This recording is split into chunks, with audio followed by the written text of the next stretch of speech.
안녕하세요. 인생 맛있게 살아가자 명언 위키의 위키입니다. 오늘은 니체의 말 내용 중에 인간관계에 관한 내용에 대해서 말보려 합니다.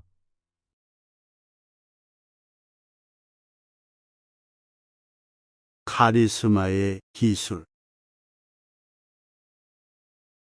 자신을 카리스마를 가진 깊이 있는 사람처럼 보이길 원한다면 어느 정도 자신의 모습을 감출 수 있는 일종의 어둠을 몸에 두르면 된다. 자신의 모든 것이 온전히 드러나지 않도록 밑바닥이 보이지 않도록 하는 것이다. 많은 사람들은 그 끝, 밑바닥이 보이지 않는 것에서 일종의 신비와 깊이를 느끼기 때문이다. 연못과 늪이 그 혼탁함으로 인해 바닥이 보이지 않으면 사람들이 알 수 없는 늪의 깊이에 두려움을 느낀다. 카리스마 있는 인물이라 불리는 사람에 대한 두려움이란 그 정도의 것이다. 겉모습에 속지 마라. 도덕적으로 행동하는 사람이 진정 도덕적이라 단언할 수는 없다. 그것은 단순히 도덕에 복종하고 있는 것일지 모르기 때문이다. 스스로는 아무런 생각도 판단도 하지 않고 세상에 대한 체면 때문에 단순히 따르고 있거나 자만심에 차 그같이 행동하는 것일지도 모른다. 무기력감에 체념한 상태일 수도 있고 다른 사고나 행동은 성가시다는 생각에도 도덕적인 행동을 그저 하는 것일지도 모른다. 결국 도덕적인 행위 그 자체가 진정 도덕적이라 단정할 수는 없다. 흙발로 들어오는 사람은 사귀지 마라. 친해지면 상대의 개인적인 영역에까지 성큼 발을 들여놓아도 된다고 생각하는 종류의 인간과는 교제하지 마라. 그런 사람은 가족처럼 사귄다는 것을 빌미로 결국 상대를 자신의 지배 아래 영향력 아래에 두려고 하기 때문이다. 교우 관계에서도 서로를 혼동하지 않는 주의와 배려는 중요하다. 그것이 이루어지지 않으면 친구로 지낼 수 없다. 소심한 자는 위험하다. 서툰 데다 소심한 사람은 살인을 저지르기 쉽다. 그는 자신을 적당히 방어하는 방법을 모르기 때문에 또한 침착하게 대처하는 것이 서툴기 때문에 적으로 간주한 상대를 말살하는 것 외에 타개책을 알지 못한다. 수다스러운 사람은 무언가를 숨기고 있다. 자신에 대하여 끊임없이 수다를 떨지 않고는 견딜 수 없는 사람은 결국 자신의 본성, 본심, 정체에 대하여 숨기고 있는 것이다. 특히 거짓을 말하는 사람은 보통 사람들보다 말이 많다. 여러 사소한 정보를 주는 것으로 상대의 주의와 의식을 다른 것으로 쏠리도록 하고 밝혀지기 두려워 숨기는 것에는 시선이 향하지 않도록 하기 위함이다. 많이 가지려는 사람들. 남편의 직업이나 지위가 마치 자신의 공인 양 말하는 아내가 있다. 그녀는 아이가 다니는 학교의 특징, 키우는 애완견의 영리함, 정원수의 멋스러움, 살고 있는 도시의 아름다움까지 자신의 공인 양 내세운다. 정치가나 관료는 자신들이 시대 전체나 역사를 좌우하고 있는 듯 말한다. 대개의 사람이 자신이 알고 있는 것을 특별히 가치 있는 양 말하며 알고 있으면 가지고 있는 것과 진배 없다고 생각한다. 이처럼 그들은 사물의 지식에 대해 말함으로써 자아와 그 소유욕이 얼마나 비대한지를 여실히 드러내고 있다.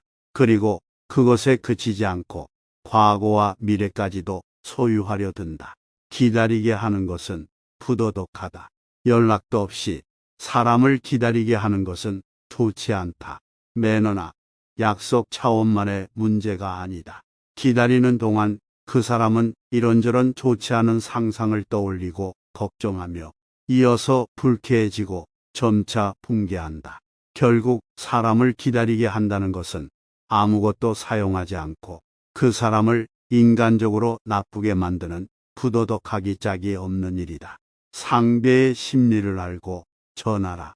누군가에게 어떠한 소식을 전할 때에는 요령이 있다. 새로운 사건이나 사고, 상대가 놀랄 만한 사랑을 전할 때에는 주위가 그것을 너무 잘 알고 있는 조금 오래된 일인 양 전하는 것이다. 그러면 상대는 그것을 선뜻 받아들이게 된다.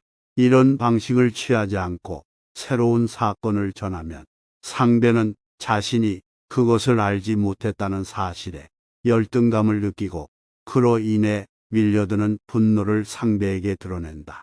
이렇게 되면 상대에게 전해야 할 것도 제대로 전할 수 없게 된다. 이 같은 요령을 알면 질적으로 우수한 커뮤니케이션이 이루어지고 공동으로 일하는 경우에는 그 성패까지 깊이 연관된다. 위인은 괴짜일지 모른다.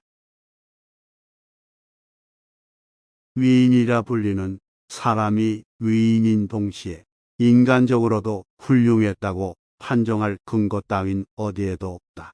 어쩌면 그 위인은 그저 어린아이인 채 세상에 보편적인 어른이 되지 못한 사람, 그래서 위대한 업적을 남겼을지도 모른다.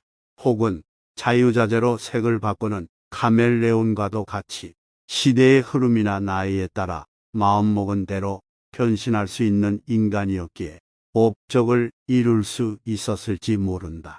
혹은 마법에 걸린 소녀처럼 어쩔 수 없이 비현실적인 꿈속에 영원히 살았기에 독특할 수 있었을지 모른다.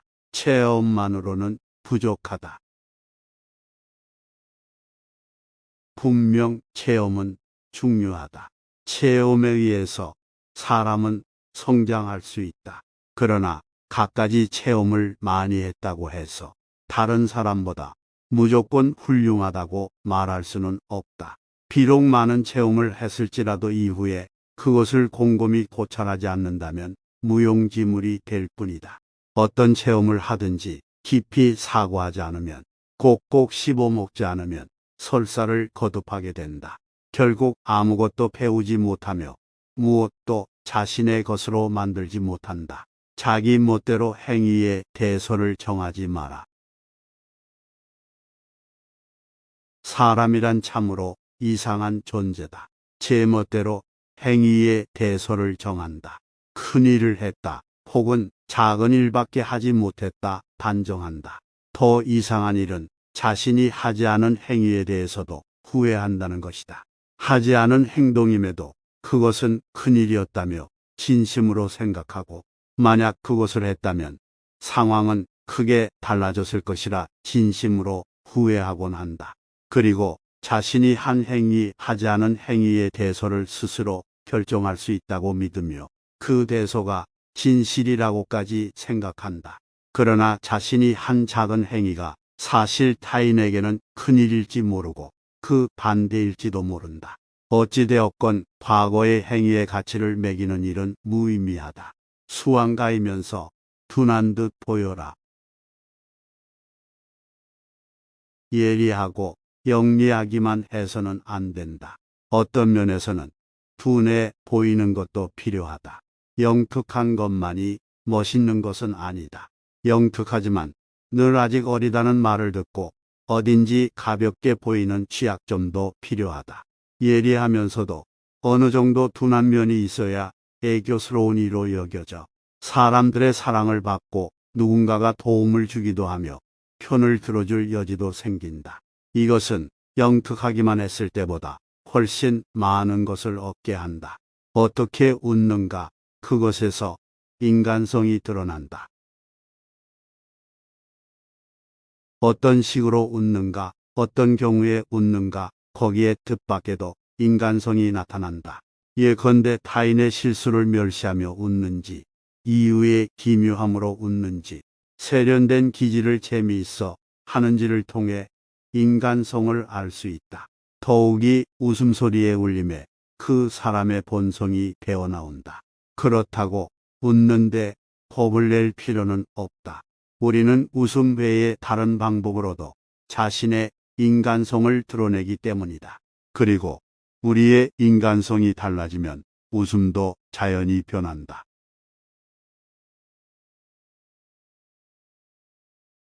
니체의 명언 재밌게 들으셨나요? 오늘 자신을 되돌아보고 맛있게 살기 위해 한 발짝 나아가 봅시다. 재밌게 들으셨다면 구독, 좋아요, 알람 설정 부탁드리겠습니다.